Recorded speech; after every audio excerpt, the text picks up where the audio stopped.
The late afternoon sun filters through the window, casting a warm glow over the living room, but the light feels hollow. I sit on the edge of the couch, the familiar space between us feeling wider than ever. Emily is curled up in her favorite armchair, a book lying forgotten in her lap. Her gaze is distant, lost somewhere far beyond the four walls of our home. Are you okay? I ask, my voice soft but tinged with concern. She blinks slowly, as if pulled from a trance. Yeah, just tired, I guess, she replies, her tone lacking its usual luster. She forces a smile that doesn't reach her eyes, and I can't help but notice how her once vibrant spirit seems to have dimmed. It's been a while since the kids left for college, I say, trying to bridge the growing chasm between us. I know it's been a big change. It's not just that, she murmurs, looking down at the book. I feel lost. I didn't think losing my job would hit me this hard. I nod, my heart aching for her. Emily has always been the anchor in our family, her laughter, her kindness, her ability to make any place feel like home. Now, the silence is oppressive, and I worry that the void left by our children has consumed her. Maybe we can find something for you to do. I suggest, hopeful that we can ignite a spark of passion in her again. You could volunteer, or we could look for new hobbies together. Like what? She replies, a hint of frustration breaking through her melancholy. I don't even know what I'm interested in anymore. Everything feels so different. I take a deep breath, wanting to tread carefully. What about painting? You always loved it. Or gardening? Emily chuckles softly, but it sounds bittersweet. Yeah, because we definitely need more weeds in our lives. I chuckle with her, but it's a fleeting moment. The weight of her sadness lingers like a storm cloud. I just want to see you happy again. You're beautiful and talented. It hurts to see you like this. She meets my gaze, her eyes glistening with unshed tears. I know you want to help, Jack, but it's hard to feel beautiful when I don't even recognize myself anymore. Then let's work on that together. You don't have to go through this alone, I insist, reaching for her hand. It feels like a lifeline, and she squeezes it lightly, a flicker of connection igniting. Okay, I'll try, she says, her voice steadier. Maybe I just need some time to figure things out. Time is all I can give you, I reply, my heart heavy with both worry and determination. I'm here for you, always. As we sit in silence, I watch the sunlight fade, painting the room in soft shades of twilight. I realize this is more than just a phase, it's a pivotal moment in our lives, and I am committed to helping her find her way back to herself. The path ahead may be uncertain, but I know that together, we can navigate this change. Let's go for a walk tomorrow morning, I suggest, eager to encourage her to step outside of our home. A little fresh air might do us good. Sounds nice, Emily replies, a genuine smile breaking through her sadness. Just promise not to drag me to any garden centers. I laugh, relief flooding through me at her lighter tone. No garden centers, I promise. Just you, me, and the open air. As we sit together in the dimming light, I hope that tomorrow will bring the first steps toward a brighter future, a future where Emily can reclaim the joy that seems just out of reach. Here's a more detailed version of Chapter 2, filled with dialogue to illustrate Jack and Emily's experiences as she embarks on a new professional journey. The following morning dawns bright and clear, the kind of day that promises new beginnings. I wake up earlier than usual, excitement bubbling in my chest as I prepare breakfast for Emily. The familiar scent of coffee fills the kitchen, and I set out her favorite mug, hoping to coax her into a brighter mood. Good morning, sleepyhead. I call out as I hear her footsteps padding down the hallway. She appears, hair tousled, and I can't help but smile at her. Morning, she replies, stifling a yawn. The moment her eyes land on the breakfast spread, a flicker of surprise crosses her face. Wow, you went all out. Just trying to start the day off right, I say, flipping pancakes with a flourish. I know you're nervous about your first day at Tom's office, so I thought a good breakfast might help. Emily sits down, her expression softening. That's really sweet, Jack. Thank you. As she eats, I notice the color returning to her cheeks, a hint of excitement mingling with her anxiety.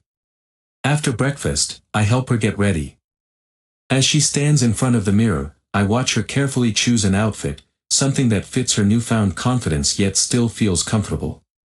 She settles on a navy blouse paired with tailored slacks, a look that brings out the glimmer in her eyes. "Do I look okay?" she asks, her voice tinged with uncertainty. "You look amazing," I assure her, standing behind her and placing my hands on her shoulders. "You're going to knock them dead today. Just don't say that to Tom," she jokes, a hint of nervous laughter escaping her lips. "I'd like to avoid any awkwardness." I chuckle, nodding in agreement. "Fair point. Just remember, he's a good guy. He wouldn't do anything to make you uncomfortable." "I know," she replies, taking a deep breath. "I just need to remind myself that I can do this." As Emily heads out the door, I feel a mix of hope and worry. I want this opportunity to work for her, to help her regain the spark she's been missing. A few weeks later, the transformation is evident. Emily returns home each evening with a spring in her step, and the shadows that once lingered around her have begun to dissipate. I've witnessed her confidence grow as she navigates her new role, and I can hardly contain my pride. One evening, as we sit on the couch together, she excitedly recounts her day. "You wouldn't believe how supportive everyone has been. Tom introduced me to the team, and they were all so welcoming." "That's fantastic," I exclaim, genuinely thrilled. "It sounds like a great fit for you." "It really is," she continues, her eyes sparkling. "And guess what? I even helped organize a small event at the office this week. It felt so good to contribute." I can see the fire in her eyes, a fire that had been dimmed for too long. "I knew you'd thrive once you got started," I say, reaching for her hand. "You're meant for this, Em." She leans into me, her head resting on my shoulder. "Thank you for believing in me, Jack. I think I'm finally starting to believe in myself again." Her newfound confidence doesn't go unnoticed. One evening, I pick her up from work, and as she steps out of the office building, she catches the eye of a few passing colleagues. I can see the way they glance at her, admiration evident in their expressions. When Tom emerges shortly after, he gives her a warm smile and a casual wave, a camaraderie that seems to grow with each passing day. "Hey, look at you," he calls out as he approaches, his tone light and encouraging. "You're making waves, Emily." "Just trying to keep up with you," she replies, a playful glint in her eyes. "You're the one setting the bar high." I stand back, watching their easy banter unfold. There's something refreshing about their dynamic. They seem to share a language that's rooted in mutual respect and a desire to uplift one another. As we drive home that night, I can't shake the feeling of pride mixed with something else, a flicker of unease. "You really seem to have a great rapport with Tom," I mention casually, trying to keep my tone light. "Yeah, he's been a great mentor," she replies, glancing at me with a smile. "He really knows how to bring out the best in people. Just make sure you don't let him get too carried away," I say, trying to keep my tone playful, though I can feel my heart racing slightly. "Jack, we're just friends," she reassures me, laughter bubbling up. "I promise, he's nothing I can't handle." "Of course," I reply, but the words feel heavy in my mouth. I want to believe her, but a small part of me feels the ground shifting beneath our feet. That night, as I lie awake, I can't help but reflect on how quickly things have changed. Emily is blossoming in ways I had hoped for, yet the shadows of doubt linger at the edges of my mind, whispering that sometimes, with new opportunities come new challenges. I can only hope that as Emily steps into this new chapter, we can both navigate the complexities that come with it, together. Here's a more detailed version of Chapter 3, exploring Emily's newfound confidence at work and the complications that arise with Tom's flirtation. The weeks rolled by, and with each passing day, I could see Emily blossom into a more confident version of herself. She embraced her role at Tom's company, and the change in her demeanor was nothing short of inspiring. Gone were the days of self-doubt. She was now the first to offer ideas in meetings and take the lead on projects. One evening, as we sit down for dinner, she bursts through the door with an energy I hadn't seen in ages. "Jack, you won't believe what happened today." I look up from my plate, intrigued. "What is it?" "I led a presentation for the entire department." "Tom said I nailed it," she exclaims, her eyes sparkling with enthusiasm. "Everyone was so supportive.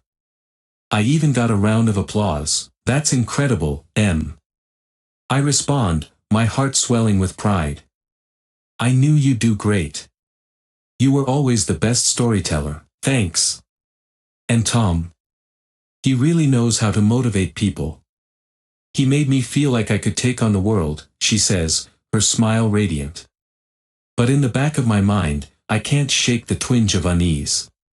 "Just make sure he doesn't get too carried away," I say lightly, trying to keep my tone teasing. "You know how charming he can be." Emily laughs, brushing it off. "Jack, it's all in good fun. He's just a nice guy. You're not worried about him, are you?" "No, of course not," I reply too quickly, and a nervous laugh escapes me. "I just want you to be careful. You know how things can get misconstrued in the workplace." "Trust me, I'm fully aware of boundaries," she assures me, her tone serious. "I'm just enjoying my new role and the attention that comes with it.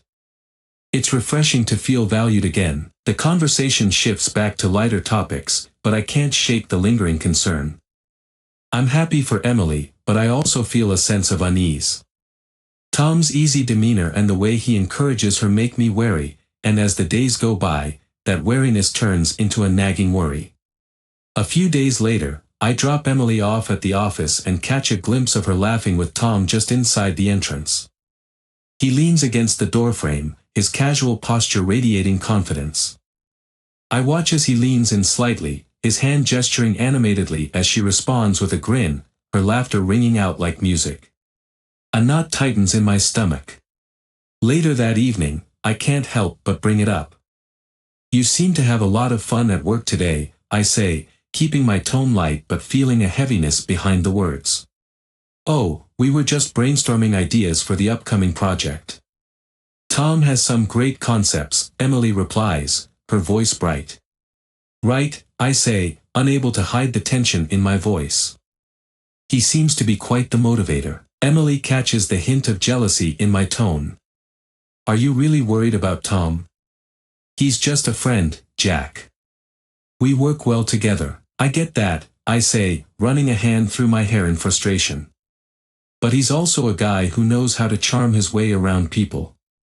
I just want to make sure you're not reading too much into it." "Seriously, Jack, I can handle myself," she snaps, her frustration evident. "I'm not some fragile flower who needs protecting. I enjoy working with him, and I think you should trust me." "I do trust you, but it's him I'm not so sure about," I admit, my voice barely above a whisper. "He's always been a flirt, and I don't want to see you get hurt." Emily's expression softens, and she moves closer, placing a hand on my arm. "You're overthinking this. Tom has a wife and kids. He's not that kind of guy." "Maybe, but I can't help but feel uneasy," I confess, my heart racing. "I just don't want to see you caught up in something you didn't intend." "Jack, I promise you there's nothing happening," she says, her eyes searching mine for reassurance. "I care about you. You're my husband." The sincerity in her voice comforts me, but a nagging doubt still lingers. I want to trust her, but the thought of Tom's flirtatious nature looms like a shadow. Days turn into weeks, and Emily continues to flourish at work, her confidence blossoming under Tom's mentorship. I witness the changes in her, but the warmth of our evenings together is punctuated by an undercurrent of tension. My mind races with insecurities that threaten to erode the progress we've made. One afternoon, I pick Emily up from work, and as she climbs into the car, I catch her beaming with joy. "You won't believe the surprise Tom organized for the team. He booked us a team-building retreat next month." "Oh really?" I reply, forcing enthusiasm into my tone. "Sounds fun. It'll be great. I'm so excited to spend more time with the team, and it'll be a perfect way to bond," she says, her eyes shining with anticipation. "Just make sure you're not spending too much time with Tom," I say, trying to sound playful but failing to hide my concern. Jack, we're a team, she responds, her tone firm. You have to understand that this is part of my job. I can't avoid working closely with him, I know, but, I trail off, unsure how to express the storm brewing inside me. Just remember that I'm here too. I need to be part of this too. Emily takes a deep breath, visibly frustrated. You are part of my life, Jack. But I can't live in fear of what might happen. You're making it harder for me to enjoy this opportunity. I nod, the reality of her words hitting me hard. I'm sorry. I just don't want to lose you. As we drive in silence, I feel the weight of my fears settle heavily between us. I want to support her, but the fear of losing her to someone else gnaws at me. I hope that as she continues to thrive at work, we can find a way to balance her success with the trust that we've built. But with every laugh shared between her and Tom, I wonder if that trust is slowly unraveling, and I'm not sure how to stop it. Here's a more detailed version of Chapter 4, capturing the emotional fallout as Jack confronts Emily in Tom's relationship, revealing the cracks in their marriage. The retreat was supposed to be a fresh start, an opportunity for Emily to bond with her colleagues and find inspiration in her new role. But as the date approached, I felt a growing knot of anxiety in my stomach. Despite my best efforts to quell my worries, the thought of her spending a weekend away with Tom gnawed at me. The day of the retreat arrived, bright and clear, with Emily bubbling with excitement. I watched her pack her overnight bag with a mix of admiration and dread. You're really looking forward to this, huh? I ask, trying to keep my tone light. Absolutely. It'll be great to get out of the office for a while, she replies, her enthusiasm infectious. She glances over her shoulder and smiles at me, but I can't help but feel the weight of unspoken words pressing against my chest. Just, be careful, okay? I say, my voice barely above a whisper. I trust you, but I can't shake the feeling that Tom might get a little too friendly. Jack, I told you before, Tom is just a colleague, she replies, a hint of exasperation in her voice. I can handle myself. This is a work trip, nothing more. I know, I mutter, frustration boiling beneath my skin. But I can't help but worry. I don't want to see you get hurt, or worse, lose you. Emily sighs, turning away to finish packing. I wish you would trust me a little more. I'm not going to let this ruin what we have. As she zips up her bag, I feel the distance between us grow, an unspoken tension hovering in the air. The next 2 days are unbearable. I try to distract myself with work and home chores, but my mind is constantly racing, envisioning Emily laughing and flirting with Tom. I replay our last conversation over and over, the doubt settling in my gut like a lead weight. Finally, the retreat comes to an end, and I find myself waiting anxiously for Emily's return. The hours drag on, each tick of the clock echoing in the silence of our home. When she finally steps through the door, I barely contain my excitement. You're back. I exclaim, rushing to embrace her. Emily looks tired but happy, her cheeks flushed. It was amazing. We did team-building exercises, and I even led a hike. That's great. I say, but the words feel hollow. I can't ignore the nagging feeling in the back of my mind. How was Tom? Her smile falters slightly, and I catch a flicker of something unreadable in her eyes. He was great. Very supportive. Everyone was just, having fun together. I feel a chill run down my spine, the implications of her words sinking in. What do you mean by fun? Just what I said. We were working as a team, she replies defensively. It was all very professional. Professional, huh? I say, my voice rising slightly. You spent an entire weekend away with him. How am I supposed to believe that? You know how charming he can be. Jack, you're being ridiculous, Emily snaps, crossing her arms. You're making this about something it isn't. Tom is my boss, not my boyfriend. Maybe not, but you seemed pretty cozy with him from what I've seen, I retort, frustration boiling over. I just don't want to be the last to know if something's happening between you two. She looks taken aback, hurt flashing across her face. What are you accusing me of? I can't believe you'd even think that. I thought you trusted me. Trust is hard when I feel like I'm losing you to someone else, I admit, my voice trembling with emotion. I see how you light up when you talk about him.